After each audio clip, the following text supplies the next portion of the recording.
இன்று நாம் பார்க்கலாம் இல்லைங்களா? எல்லாரும் தங்கள் வீடு கட்டுறதிலேயே முழு வாழ்க்கையை அவங்க செலவழிக்கக்கூடியவங்களா இருக்கிறாங்க.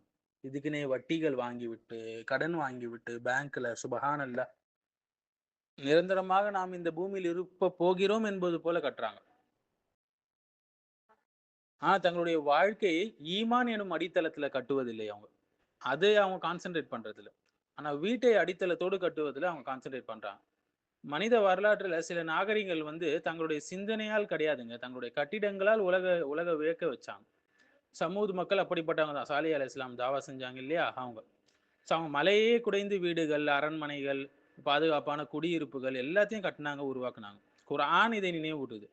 தன்ஹிதூன மினல் ஜிபாலி புயூத்தன் ஃபாரிஹீன் என்று. நீங்கள் மலைகளை குடைந்து திறமையுடன் வீடுகளை அமைத்துக் கொண்டிருந்தீர்கள் என்று. சூரத்து ஷுஅரால.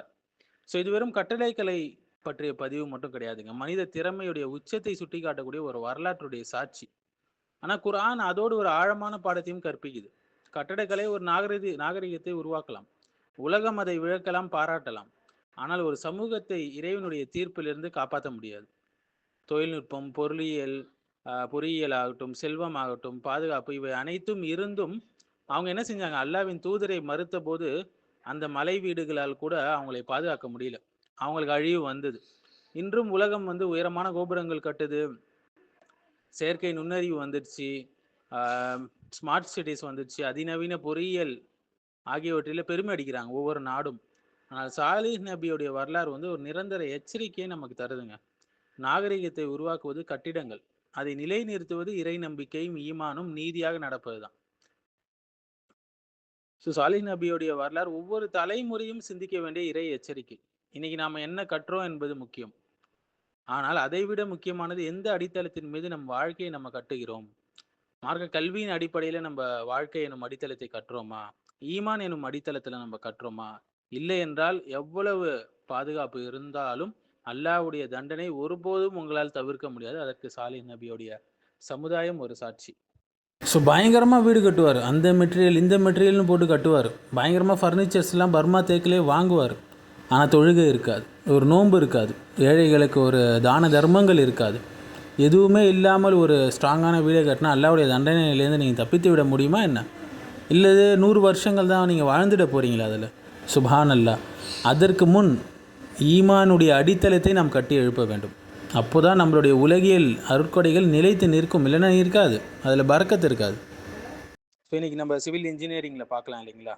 வானளாவிய கட்டிடங்கள் கட்டுறது, ஸ்கை கிராப்பர்ஸு, சுரங்கங்கள் கட்டுறது, அணைகள் கட்டுறது, ஸ்மார்ட் சிட்டிஸ் கட்டுறது எல்லாத்தையும் உருவாக்குறாங்க. ஆனால் குர்ஆன் கூறக்கூடிய இந்த சமூது மக்கள், சாலிஹ் நபி தாவா செஞ்சாங்க இல்லைங்களா?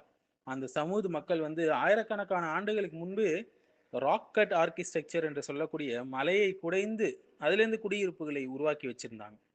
அல்ல அந்த அளவுக்கு அவங்களுக்கு திறமையும் உடல் பலத்தையும் கொடுத்திருந்தாங்க. இது அவங்களுடைய பொறியியல் திறமையை காட்டுது இல்லைங்களா? ஆனால் அவங்களுடைய வரலாறு இன்னொரு முக்கியமான விஷயத்தையும் நமக்கு சொல்லிக் கொடுக்குது. என்னன்னா, இன்ஜினியரிங் ஒரு சமூகத்துடைய உள்கட்டமைப்பை, இன்ஃப்ராஸ்ட்ரக்சரை உருவாக்க முடியும். ஆனால் அதோடைய ஒழுக்கத்திற்கான அடித்தளம், மாரல் ஃபவுண்டேஷனை அதால் உருவாக்க முடியாது.